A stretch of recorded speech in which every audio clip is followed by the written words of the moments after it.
Welcome to Crime Most French, a fortnightly podcast covering intriguing cases carried out on French soil. Researched and narrated by Cedric and rudely interrupted by me, Melanie. We're the true crime podcast All the Lions. Crack open le vin and let the mayhem commence. This is episode 75, The Dismembered Body in the Canal. From the 24th of May 2016, and for a few days after that, body parts are found one after the other in or near the Canal du Midi. The murderer clearly tried to make the victim disappear, but where is the head? So 2016, that's a very recent case. Yes, it was essentially closed in February 2023. Wow. I think that was the last activity. Fresh off the presses. Pretty much, yes. On the 26th of May 2016, employees of the company that cleans the Canal du Midi, it's a long canal that crosses the southwest of France, through Toulouse and Montpellier, for example. Very pretty region. It's a very popular canal to go up and down. Yeah, we can rent boats and... Yeah. Yes. The employees find a plastic bag floating in the canal. They're not that surprised because that's their job. That's what they do every morning. Every morning they go down the canal and collect all the crap. When they moved their boat closer to retrieve the bag, they discovered a human arm. Yikes. So that's the morning ruined for them. Yep. So they alert the authorities that come and collect the body part. Later on the same day, a man is walking along the canal. I haven't heard of a dog. Where he has his habit. And he's met by a woman who's clearly distraught. She points to a black plastic bag on the banks of the canal with a human foot in the sock sticking out. Oh, God. So he thinks it's a joke, and he tells her, apparently, if it's hard, it's a mannequin, if it's soft, it's a body. And it was soft. Oh, my God. Oh, that's a very grim thing to say. Does he make podcasts? Well, he thought it was a joke. So, you know, like the zombies in the garden and stuff that are half yes, of course. underground. Yeah, So yeah. he thought it was something like that somebody had made a joke and it ended up in the canal. It's kind of like a Halloween decoration. Yeah, but it was squishy, so it wasn't a mannequin. Squishy. Gross. So he alerts the authorities as well, and they come and collect the body part. Mm-hmm. The Roses at that point are not that surprised, because these are not the first human limbs they found in the last few days. 2 days earlier, late afternoon, a severed leg was discovered floating in the canal in Toulouse. All right, okay. It was shaven, and the shoe size was 35-36, so it small. must be someone about my height then, because I'm a 36. Well, they assumed it was a woman. Yes. Yeah. And I've got small stumpy feet, so must be somebody quite short. Yes. So the first thought when they found that first leg Mm-hmm. of the cops was that it was somehow an accident and a boat propeller had cut somebody's leg. Because it must have happened before, and they thought, oh, that's what that is. So that one wasn't in a bag, presumably? No, obviously it wasn't. And also a boat propeller. Sure, the things that go along the Canal Midi are kind of like... Well, they're very slow, but still, like, a propeller would cut your arm or your leg, no problem. But I mean, they're so slow moving. Yeah. Oh, yeah. But imagine, I don't know, you're floating or... I have no idea. You're floating and you don't see this huge giant. That's just crap. That just sounds like they can be arsed doing anything with it. I don't know. Well, I don't know. They're the cops. Maybe it has happened I before. poo-poo that. I don't know. That's some lazy cop not wanting to do his job. But anyway, when they looked at it more closely, they discovered that the cut was very, very clean. So they decided, nah, that's not a boat propeller, that's a saw or something. Yeah. So they knew something was going on, but at that point, that was the third limb that had been found in the Canal du Midi, and there was something going on. Oh, yeah. And the next day, there was another body part that was found. It was an arm. It was also in a plastic bag floating in the canal. So does that mean we've got all the limbs now? That means we have, yes. Yeah.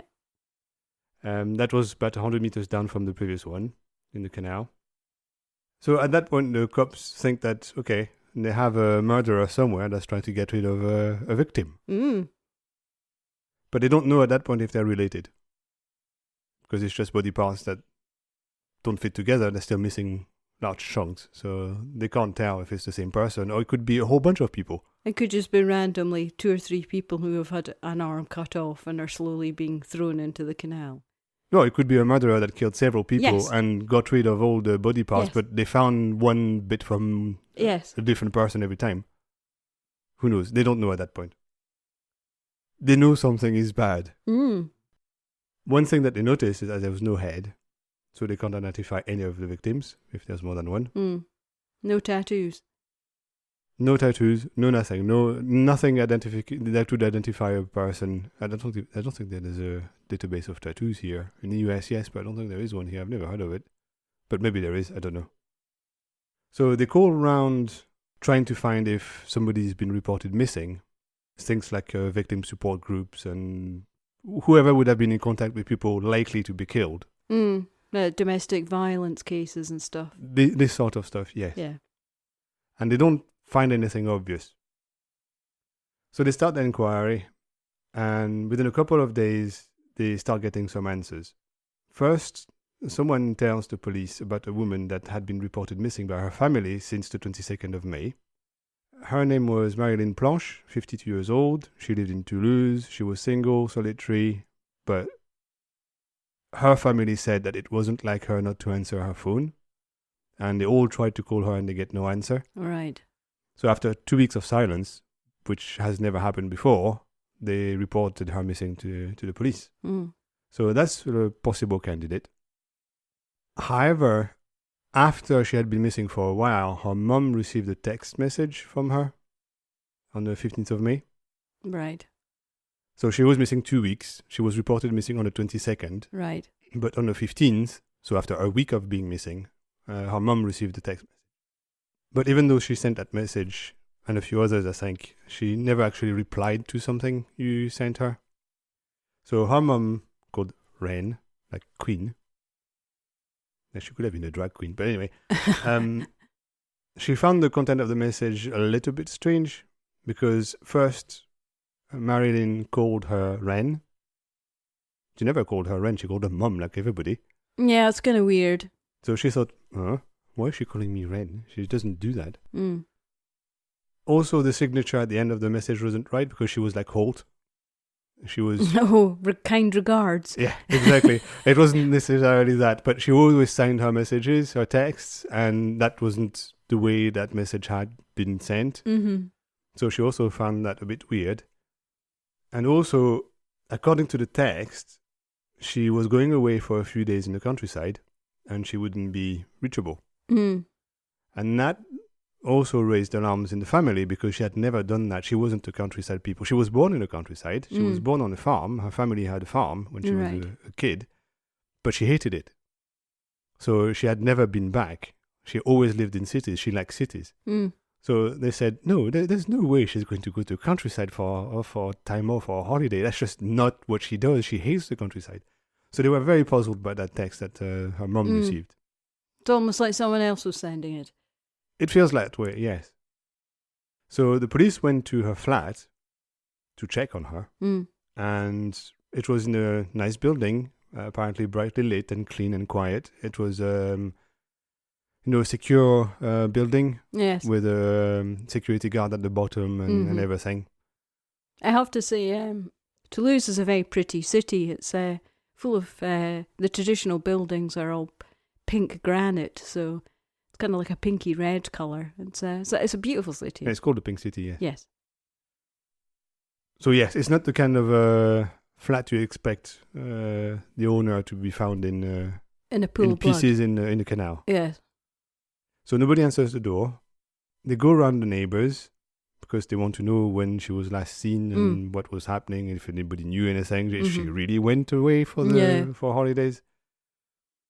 They find a neighbour that tells them that he last saw her on the 12th of May at about 1 p.m. And he says that she was panicked. She came out of her flat running. She was half undressed.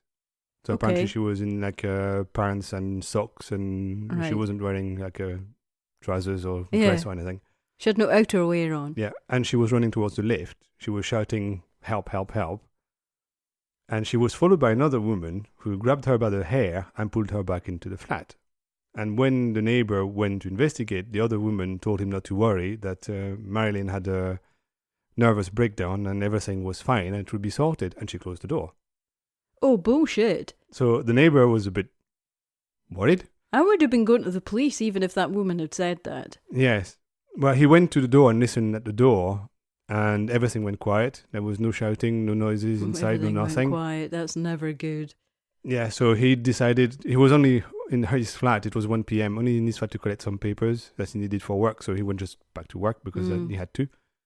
So that was the end of that. So the cops decide to check in her flat. And what they do is they go from a neighbor's window out on the ledge, Oh my God. round to one of her windows because they noticed that it was open, and went into the flat. Do none of the family have a key? Well, her family is not local, for a start. Oh yes, they all live in the country. But yeah. no, none of the family. Right. She wasn't close to her family. She hadn't seen them in a long time. She was very solitary. She didn't have anybody that you could identify would have a key. Right. So, no. So they found a way in. So they found a way in, and they found a flat in a complete mess. There was stuff everywhere. It was dusty. It was really, really, really messy, which they didn't expect, given again where the flat was. Yeah.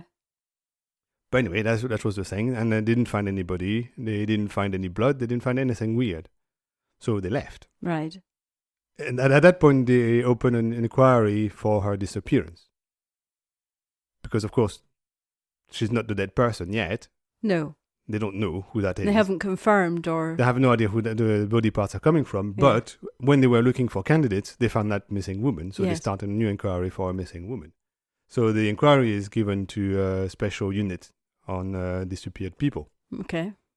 Not the criminal brigade or whatever they're called. Yeah, they're called criminal brigade, which investigates crimes. So at the moment, she's just missing. There's So no she's crime. it's gone to missing persons rather than like a homicide unit. Yeah. So they start looking into her case. Mm-hmm.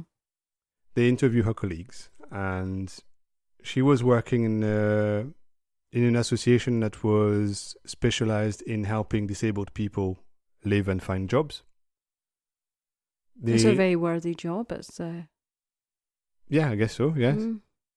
They all describe her in positive terms. They say that she was obsessed with her job and her responsibilities. She was coming first in the morning, leaving late at night. Okay. Oh, She was okay. working a lot. Her job was her life. And Right. they didn't know much of her life apart from her job. Mm. She had lost sight in one eye, the right eye, pretty much. All right. Okay. And she had cataract getting bad in the left one. Oh no, that seems a bit cruel. Yes. So at the time she disappeared, she had just been operated. Right. To have her and- cataract Yes, cleared removed, up. Okay. yeah. Mm-hmm. And she was home on sick leave. Right. Until- Okay. So she was convalescing. Yeah. Right. I don't know how long you get, but my grandparents had it, and it's really short. It's pretty much instant. You get a day off or something. Yeah. My parents had it. No, my dad had it as well. So yeah, you get a couple of days off or something to get over it, and that's about it. So that's when she disappeared. I feel like I should be making a mark in a diary of when I'm going to be taking you to get yours. Cause Oh yeah, probably. if your paternal grandparents had it and your dad's had it, I'm Yes. seeing you having it as well. Yeah, I'm probably next. Yes, Not wholly pertinent to the podcast. no. podcast, no. Her work colleague told the police that they always made sure, for example, because she couldn't see much, to explain how much she couldn't see, that there was nothing on the floor, because if there was anything on the floor, she would trip on it, she wouldn't see it. Right. Her cup in the kitchen at work was always in the same spot, because otherwise she couldn't find it. Okay. They were all writing in massive fonts. Right, okay. So her she peripheral... was pretty much blind. Yeah, her peripheral vision wasn't great at all. Well, with normal vision, Yes. she was nearly blind. Well, yeah, I before guess the if her operation. cataract was very cloudy, then Yeah. yeah, it would have been pretty bad. So that's how they explained to the cops how blind she was. Mm. The cops understand at that point that when the neighbor says that she came out of her flat shouting, she had been pretty much blind to that point. Right. So they're wondering, who's that person? Yeah. Did she have someone to help her, Yeah. but nobody knows about? Yeah. So they're a bit confused. They have no idea who that woman is. Mm. But they think that she's involved in her disappearance somehow, but they don't know how and they don't know who she is. Well, did you say she was grabbing her by her hair? Yes. I mean, yeah, I would think she's definitely involved Yeah. Anybody who grabs my head by my hair, well, good luck, it's a bit short, but they'd be getting, I'd be having words with them. Yeah. So she also had some kind of social phobia, and that's why people didn't know much about her and about her life outside of work. It's possibly because of her isolation, because of her bad eyesight, because she couldn't take part in anything. Yes. No, I mean, that's really understandable. She could barely move around because she couldn't, not only she couldn't drive, but she couldn't even take public transport because she couldn't see. Yeah, she wouldn't know when to get off, or even how to find a bus because she couldn't see buses. She couldn't see anything. She was really essentially blind. So that's probably part of it because she couldn't take part in anything and therefore she wasn't socializing. I mean, that's just so depressing, the fact that her life would actually have probably been better quality after the cataract operation. And most likely, yes. And here, possibly, she had this operation for nothing. Yes. But yeah, she would have been much better, most likely, yes. Also, when she was a kid, she was the youngest of 5, I think. And she was much younger, and she was isolated from her brothers and sisters. And because she was the last one, her parents sent her away to a boarding school, a very strict religious boarding school, instead of going to the local school. Because there was no local school at the point she could go there, so she had no choice. But her parents chose a very strict religious one, and she didn't live it very well, and it was really, like you imagine, a religious school, and very, very, very strict. So, for example, her mom would sneak in cakes and stuff in her bag when she went away, and it was automatically confiscated when she got to the school. Yeah, I bet the nuns were deleting it though, Bet they weren't throwing it in the bin. Shouldn't waste. But yeah, essentially things like that. So she didn't really make friends or anything, so it probably didn't help as well. So her neighbors and her colleagues thought that she was a bit of a recluse. And she was phobic of other people. So that explains why nobody knew anything about her and why she disappeared and nobody noticed. Yeah, really. She was a bit of an enigma. Yeah. Definitely sounds like an Inspector Morse case, doesn't it? That kind of. Her only social relationship, her only known social relationship was with the security guard of her building. For some reason, they became friends over time. Right. And one of the things that she liked to do was baking. And she would automatically take everything she baked to him downstairs. Aww. So that's the only person they knew her outside of work. They didn't know a single person that she would have known outside of work. That's so sad. So let's go back to the story. 3 days after the first discovery, the first leg, Natalie Front, who was investigating the missing the body parts, had an idea. She went up the canal and she started looking in bins because she thought, okay, body parts are going to go down with the flow, so let's go back up and see if we find other things. And there in one of the bins she finds a grey bag which seems to contain a black plastic bag, and when she grabs it she finds something that looks like a hand and a terrible smell. And at that point she knows what's going on. Yeah. So she's pretty sure she found another bit. Given the state of what she found, they estimate that the death was about 10 days earlier. Right. And the AMI can't tell what caused the death since they're missing the center of the body. So they collect all the limbs. There's no torso. There's no torso and there's no head. Yeah. All they have is legs and arms. Only have their limbs. Yeah. And they assume it's the same person at that point, but they don't know for sure. But assuming it's the same person, they can't really tell what killed her because they're missing very important parts. Yeah. He knows, however, that the dismemberment took place after the victim was dead. Right. Not when she was alive. Because when he looks at the cuts with the microscope, he finds no blood inside the cuts. So at that point, the heart had so there's stopped no beating. blood flow. There's no blood flow, so he knows that at least she was cut up into bits after she was dead. Also, still looking at the cuts on the bones with the microscope, the AME discovers 4 starts cuts. That's when the blade bounces when you start cutting. Right. And he thinks that's because the tool used was a metal, so far metal. Right, so something like a jigsaw. Yes, but with a blade for metal, so tiny teeth. Yeah. He also find, I think, one of those teeth somewhere in one of the cuts. Right, okay. So it's not the right saw to use on the bone. No, you really need a bone saw at that point, don't you? You need a bone saw, but they have much bigger teeth. Okay. They're like halfway between wood and metal. Right. So that's the wrong blade. But anyway, that's what he Yes. says. It's been a blade for metal that was used. So the cops start looking at Marilyn's disappearance still, and they request things like her finances and her phone records because they want to know what was going on, and discover that her bank card had been used on the 22nd of May. That's well after the fact. That's the day when the cops went to her flat after she was reported missing. Yeah. That was late in the afternoon, I think it was. Late in the day, it was 11 at night or something. Yeah, didn't they say they hadn't seen her for 10 days or something? At that point, she had been missing for 2 weeks. Right, okay, so. It was at an ATM, not close, but not too far from her flat. Right. And there was an attempt to withdraw 1,500 euros at the ATM, but the bank declined it because it was over the limit. I was going to say, come on, Yeah. 1,500 euros. That's What a bank's ever going to give you that? Yeah, exactly. And it wasn't a bank that was her bank, it was an ATM from another bank as well. Oh, no. So then there was another withdrawal for 300 euros, which is accepted by the bank at that point, Mm. because it's just the limit. They are told by people who knew her that she never withdrew a lot of money. Certainly not 300 euros, at most 100, maybe sometimes, but no more than that. So that's fishy. Yeah. But unfortunately, the ATM doesn't have a camera, a security camera. It's one of the few of Toulouse, apparently, who doesn't have one. And therefore, we don't know who was using the card. No CCTV in the area, no. No, it's not the US or the UK. There aren't cameras everywhere. I think the in UK France. is worse than the US. Yeah, the UK is pretty bad. Yeah. So looking at her phone activity, they discover that until the 12th of May, the activity is always the same and always in the vicinity of her flat or her office. Mm.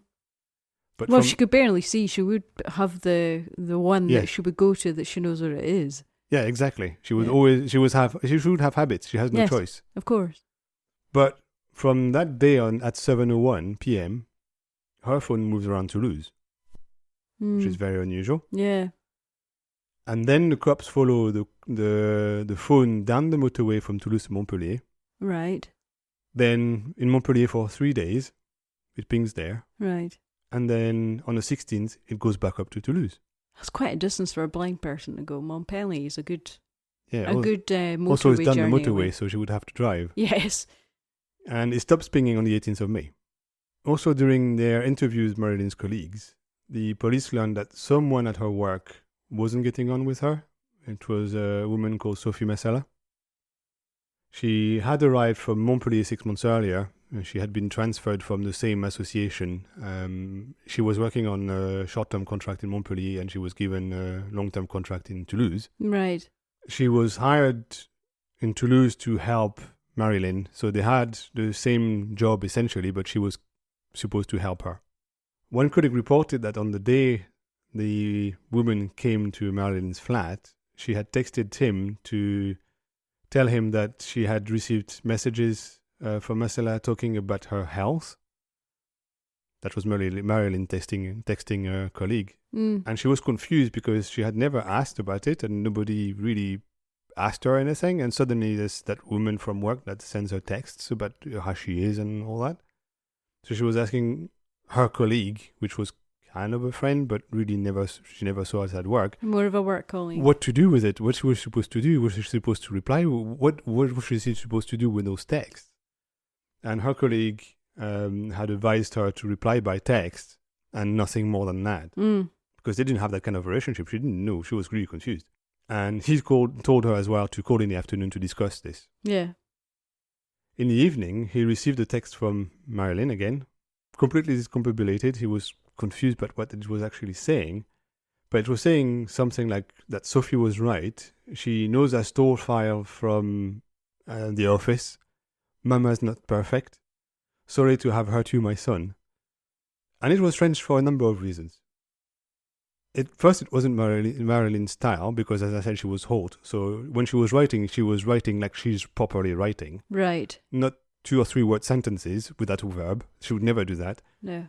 There was also weird punctuation in it, and she would never make punctuation errors as well. Mm. So that was the first thing. The second one was she called herself Mama, and she called the guy she was texting my son. And that was confusing, not because she used Mama, because apparently she was using Mama sometimes, as in short for Marilyn. Marilyn. Oh, Mama. right, okay, yes. Not for mum. No. But the fact that she used my son in that text made the guy saying that it sounds like somebody overheard a conversation where she called herself Mama and thought that it meant mum. Yeah. But it didn't mean mum. No. It didn't mean mum. So he thought, it's like it's not her sending that text. It's really, really weird. It's almost like it's somebody who's been in the environment but not for that long and doesn't know Yes, that exactly. well. Yeah. So he decided to go and see her at her flat.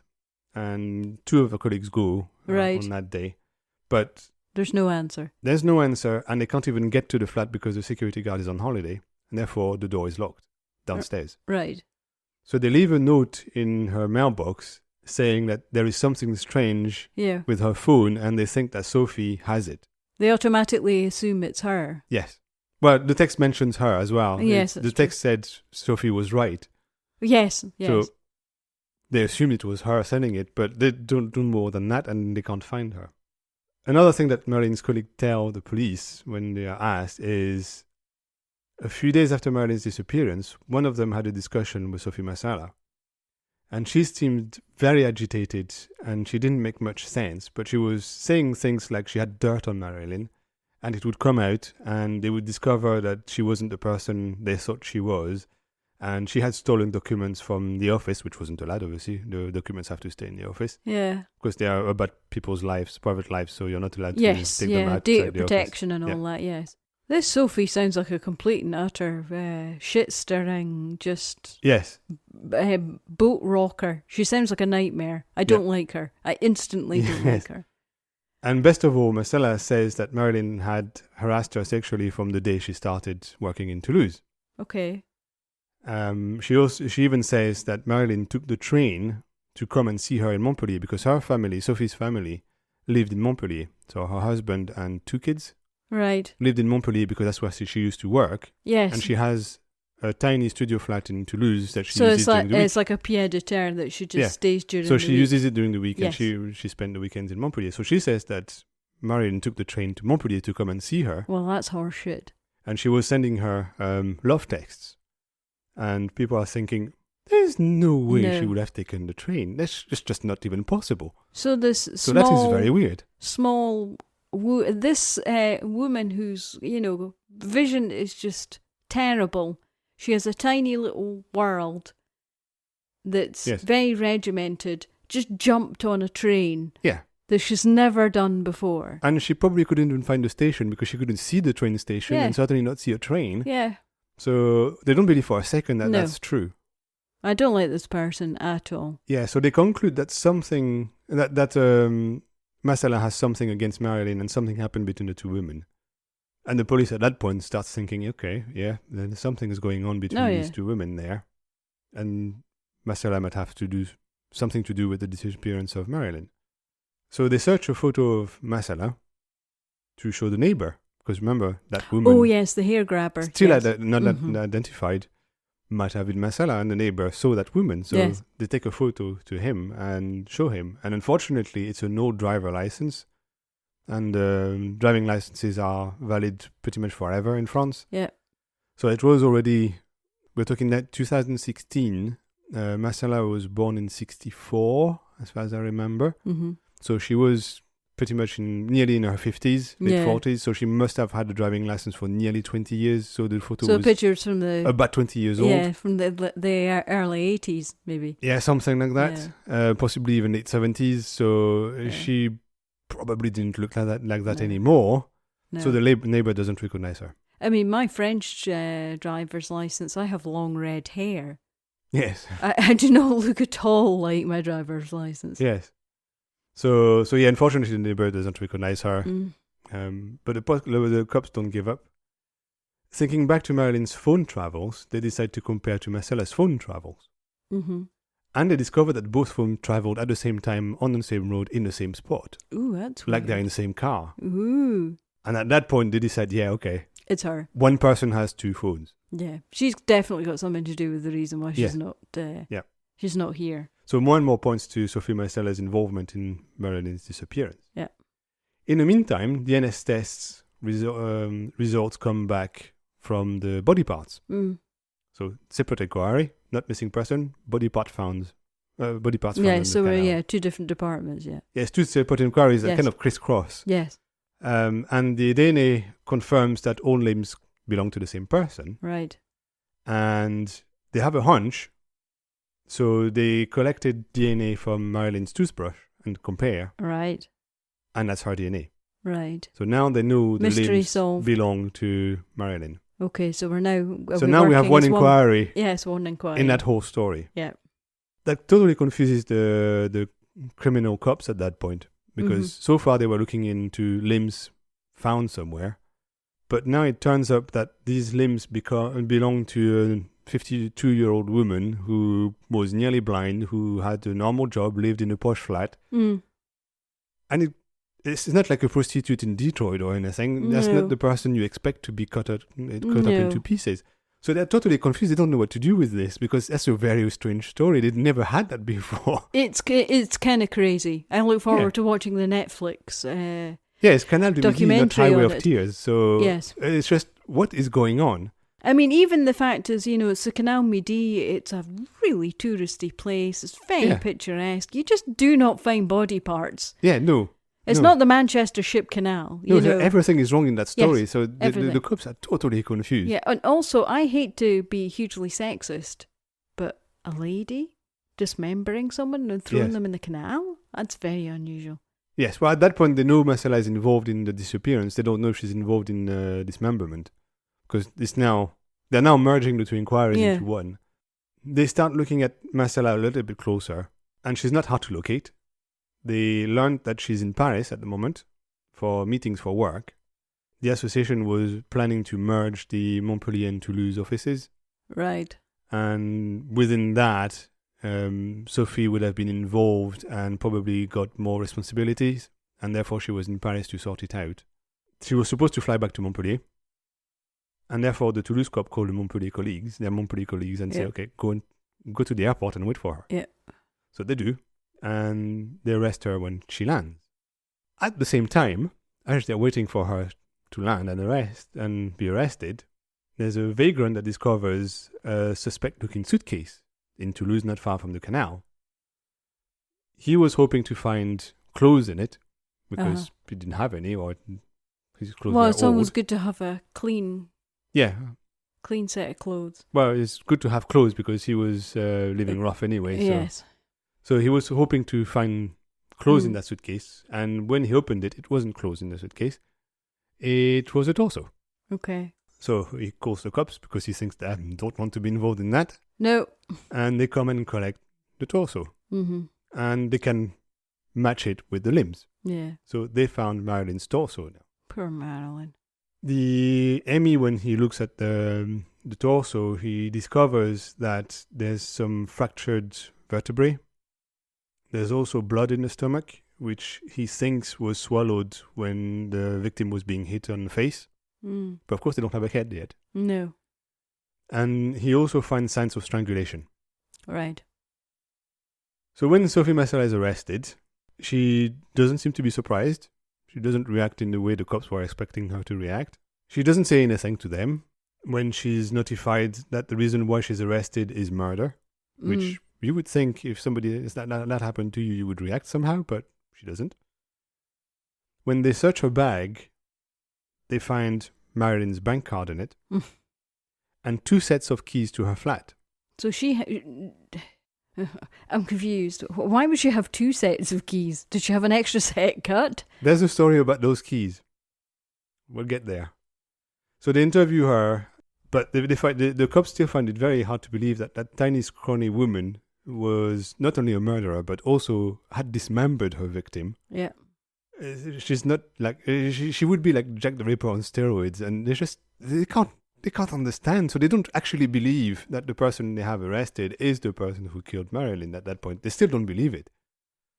So they interview her, and Marcella tells the cops about the great relationship she had with Marilyn. According to her, it was a great friendship. They worked together. They were getting along very well, and they were spending time together and going out and all that. I think that purely demonstrates she did not know her at all. That certainly doesn't match what the other colleagues said. Yes. Do you know what? I feel like I know her better than Sophie does. Yes. She says that one evening, however, when they were together about 4 months earlier, Marcella discovered an unknown side to Marilyn's life. She says that she discovered work files at her flat. She became angry at Marilyn's actions, and she suspected that Marilyn might have intended to destroy those documents. So suddenly to her, Marilyn went from that great colleague to somebody who's not that nice and is doing something she shouldn't do. Taking your work home with you doesn't make you a bad person. But she wasn't allowed to. So anyway, Marcella also says that it's on that evening that Marilyn came onto her the first time. Once again, that doesn't sound plausible either. Yes, and she shows messages on her phone to prove it. That came from Marilyn. Love messages. But of course, Marcella refuses the advances. And that's the reason why she went to Marilyn's flat on 12th of May. Apparently, she wanted to discuss this. And she wanted to kind of make things work out. But it kind of turned nasty. And she explains that Marilyn jumped on her and attacked her. Marcella says that she tried to defend herself by grabbing a glass bottle and hit Marilyn on the head once. She says that at that point she was so angry that when Marilyn had fallen on the floor, she kicked her as well. But when she left the flat, Marilyn was still breathing. She was alive. The cops find it very hard to believe. Yeah. Because they know Marilyn was blind. She was just out of hospital having been operated from a cataract. Yeah. So most likely she actually had something on her eyes. Mm-hmm. So she was utterly blind. How is that small woman, blind, going to attack another woman in her flat and fight with her? How? So they're starting to think that Marcella is full of bullshit, but they let her talk. Marcella says that she came back a few hours later to check on Marilyn, and she found Marilyn on the bed, dead, with cuts on her arm and a razor blade on the floor next to the bed. She had committed suicide. You didn't mention anything about lots of cuts on the arms when they... No. Is that because they weren't there? There were cuts, but they didn't look like suicide cuts. Right. They looked more like somebody tried to cut bits. But they weren't sure because remember the body parts had been left in the canal for like 10 days when they found them. That's true, yes. I mean, they've been biffing about. The state was not very, very good. Yeah. So they weren't entirely sure what that was they were looking at. Marcella explains that at that point she got scared and she didn't know what to do with that dead woman. So a few days later, she decided to get rid of the body. But Marilyn was much bigger than her, so she couldn't move her. Marilyn was kind of wild when she was young. Uh-huh. When she lived in Paris for a while, she went to clubs and stuff. She was fairly thin, fairly small, and a party girl. Right. Once she moved to Toulouse, she put on weight. I think somewhere I saw that she put on 25 kilos in 20 months or something, or something like that. So essentially a kilo a month. She was eating. Right. So certainly she was quite big. Mm. And that's the woman that was dead. Yes. So Marcella, who was also very small and scrawny, couldn't move that woman. So that's why she decided. And that's why the only way I can move her is to cut her to pieces. To physically make her smaller. Yes. Mm. So that's her reasoning. That's what she explains to the cop. She didn't have what she needed, obviously, because you don't have the murder kit with you all the time. Oh, because she's not Dexter Morgan. Exactly. So she went shopping for the murder kit. Mm-hmm. And she bought rubbish bags, cleaning products, a saw, and all that from the DIY shop nearby. Yeah. To not see the victim's face, she wrapped it into a sheet. And also, not to see what she was doing, she wrapped the limbs into towels, and she was cutting between two towels. so that she wouldn't see what was going on with the meat, essentially. That's grim. Yes, but when they think about it, the cops find completely crazy that Masala managed to dismember Marilyn completely, because according to their estimates, it would have taken 8 hours of hard work to do. With the tiny saw she was using, it would have taken her 8 hours of cutting. Wow. So they think, that is crazy. A normal person, even a person that would have been violent and killed someone else, would give up. Nobody would be crazy enough to cut bones for 8 hours. Oh, hang on a minute, but there's 2 sets of keys. Are we talking of someone else helping her? But they don't know at that point, but they find hard to believe that Masala would have spent 8 hours cutting. But that's what must have happened. They don't know if somebody else was involved at that point. Once done, Masala says that she loaded the body parts in a shopping trolley that Marilyn had and put the trunk in a suitcase. And then she went down to get rid of the body parts. And she decided to dump them into the canal. Right. The cops checked that, and they say it would have taken her 4 hours of walking to get from Marilyn's flat to the canal. That's crazy. So she cut for 8 hours, walked for 4 hours. At that point, she's 12 hours into disposing of the body. They find that totally crazy. Yeah. So they don't believe her story. They can't believe that's what she does, what she did. But also they don't believe that Marilyn committed suicide. No. So her story just makes no sense. No. So Masala gets transported from Montpellier to Toulouse, because it's in Toulouse that the body is. Yes. And she was arrested in Montpellier. Yeah. So that's 240 kilometers. And the cop decides to try something on the way. He tries to make friends with Masala. He makes her comfortable, gives her cigarettes and all that, and she chats with her. And he tries to make her talk more about what happened, like off the record thing. And she's easily convinced to talk. And she says that during the next interview, she'll tell them everything that really happened. So they have another interview in Toulouse. There she says that after having fought with Marilyn, after the bottle hit Marilyn's head the first time, she left her body for dead. When she came back a few hours later, so far as the same story, she decided to cover up and pretended it was a suicide. So she tried to cut Marilyn's arms the way a suicide would have been done. But she wasn't happy with the results. Okay. So that's when she decided... It's time to cut her up and it's get rid of her. Yeah, exactly. But strangely, during the whole interview, she still sticks to her story about their relationship and their friendship, which the cops find very hard, because you don't cut up somebody you like. No. But she still sticks to it. She still said they were friends and everything. Eventually, the instructing judge decides that they have to find Marilyn's head. They can't have a missing head. So they have to try and press her to tell her what she did with the head. Yes. So she goes to the jail and questions Masala. And she manages to convince her to draw a small map of where she put the head. Because at that point, the cops tell her that they know everything that happened. Yeah. They just want to get rid of the story and move on with their lives. And therefore, they want the head. So they manage to convince her, okay, tell us where the head is. So she draws a map. And they go where she says the head is. And they start digging. And they don't have to dig very long. They dig for about 10 centimeters. And they found the head. Right. The head was 1 meter away from her own balcony. Oh, what's... So she had buried Marilyn's head. By that point, she was getting fed up of going down to the canal, presumably.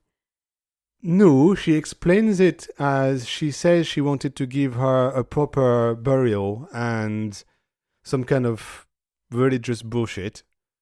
And that's why she decided to bury the head 1 meter from her balcony. That makes no sense to anyone. The hallowed ground of her random building. Yes. If she had been a crazy psychopath in New York or whatever, she would have been buried. Well, she would have been left on the ground so that she could look at her head or something. So it's just one step away from that. She was just under the ground at that point, but she was just next to Marcella's flat. Oh, hang on a minute. She didn't bury it outside No, not outside Marilyn's flat, but outside her outside own Sophie's. flat. Outside Sophie. Yes. Wow. So she could see where the head was buried from her balcony. Dark. That makes it even weirder, yes. Dark. So Sounds like it was the other way round. Maybe she had a thing for maybe. Marilyn. Yes.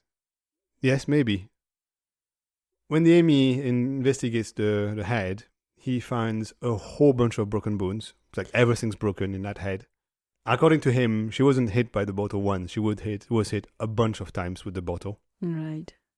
And he suspects that's what killed her. Poor Marilyn. At that point, the instructing judge and the prosecutor decide that they have enough and they go to trial. Yeah. Of course, during the trial, everybody knows that everything Marcella says is bullshit. Yeah. For example, the cops know that the texts that she showed them were fake because when they compare the dates, Marilyn was dead before they were sent. Mm. So they know she sent them to herself, of course. Yes. They also know that some of them were sent from Montpellier, where right, okay. Marilyn has never been. She didn't sit inside her flat and send them. Yes. Yeah. So they know everything she told them is potentially just a lie. Horseshit. They just know that at that point. They also discover that it's not the first time that Marcella was in trouble. She had been in 2010, so 6 years earlier, caught making fake checks when she was working at the medicine university in Montpellier. She had been sentenced to 3 months in prison, 2 of them suspended. So she's a bit of a bad one then. She is. So do we think that Marilyn maybe knew that? No, I don't think anybody thought that Marilyn knew anything about Marcella's past. Nobody knew about it. Well, after she had been convinced of stealing those checks, she had to pay the money back. So she started gambling and borrowing money from various banks. Oh, excellent. Apparently she had 200,000 euros of worth debt. Of debt, yeah. So it's always funny that, isn't it? You never find a wealthy gambler. No, because if you have money, you're not stupid. Exactly. To just throw it away. So yeah. I mean, if you're addicted to gambling, it's just the same disease as being an alcoholic or something. Oh, it's very similar. Yeah. Yes, it's just crazy. Yeah. So at that point, the only way she finds to get out of those debts is prostitution. So she does that for a while. And once she had repaid those debts, she goes back to school to become a PA. Right. And that's how she ended up working in that association and later on with Marilyn. Unfortunately for her, she's not that clever. So when the cops searched her flat, they found the murder kit. She didn't get rid of the murder kit? Bloody blade and everything. All that was there. They can easily prove that it's her. Yes. The cops are really surprised. They said during the trial it was one of the easiest cases they ever had because all they need to do is have a suspect go to her flat and everything was there. I mean, she had the keys in the bag. She had the bank card in the bag. Yeah, it was slow to start, but once it was rolling, they said it was the easiest case they ever had, the easiest murder case that they ever had. At some point, Marcella explains to the cop that the reason why she kept the murder kit is that she wanted to be discovered. It was a cry for help, which of course is bullshit. Bullshit. Yep. The psychologists that examined her think that Marcella snapped about 3 weeks before the murder. She was caught stealing, again, restaurant vouchers. In France, your employers can give you restaurant vouchers, so they subsidize your lunch. Yes. Lunch and vouchers used to exist in the UK as well. Ah, okay. But they still exist here. It's very common. And she had been caught because on the day they were distributed, 4 people found one missing check in their book. Right. She thought spreading the load, it might not be noticed. Yes. But it was noticed, and nobody knew what was going on. And she said hers was also missing one. So there were 5 checks were missing. Sure. Including hers. So her boss at some point sent an email to everybody saying that the HR had been contacted about this and the police would get involved. The next day, she came to his office saying that she did it. That she needed those checks, which you can use for things other than lunches in some shops. Yes. She needed those checks because her son had tried to commit suicide, and she needed to go back to Montpellier. And she needed the money in that case to travel to Montpellier. That smells. That totally smells because her son never tried to commit suicide. And also when they start pressing her, she told them, oh, yeah, but no, I already have the ticket. Because they tell her, okay, if you need the money, we'll pay for your ticket. That's no problem. We'll pay for your ticket. We'll allow you to go and see your son. Just go. And she said, oh, no, I already have the ticket, so it's not needed. Oh, and here are the checks. What happened was they were kind of stuck together. Oh, and they fell into my bag. Yeah. Yes, they were just resting in my bag. But her boss, when he looked at one of the missing checks, it had been folded. So clearly it had been... Yes. It was some plan. Yes. So, of course, they knew it was her. She had done it on purpose. I mean, really, the dude should have just marched out of the office there and then.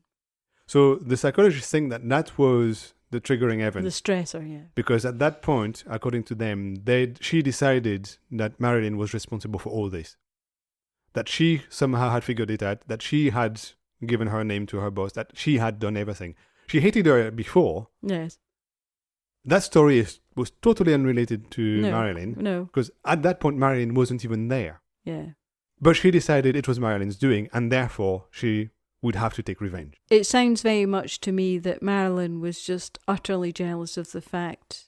Marilyn was the ideal employee, and Sophie absolutely hated that. Yes. The thing is, Marilyn... Marilyn was what Sophie wanted to be. She was well regarded, and totally. she worked hard. Yes, she worked hard, and she had been there for 25 years. Yes.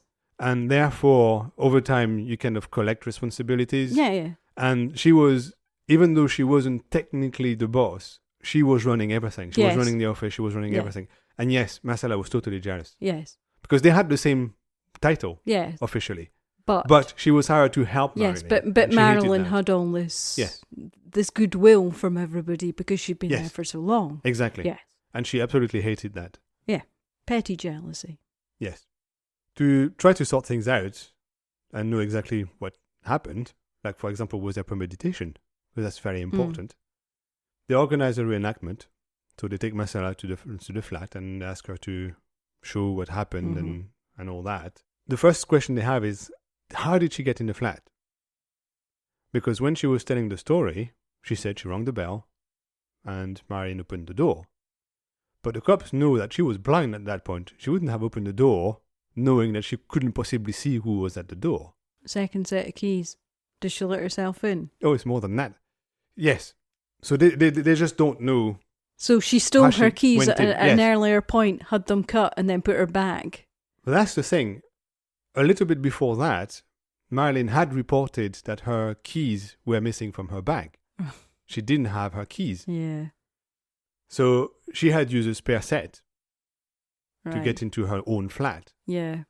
She didn't accuse anybody to have stolen her keys. No. She had assumed that she had lost them somehow, maybe in the street or something. But whereas Sophie had been light-fingered with them. Exactly. That's what they think really happened. So then it kind of makes it look like it was premeditated. Yes. She stole the keys so that she could then go to the flat and then kill Marilyn. Totally. So at that point, it kind of looks like it was premeditated. Yes.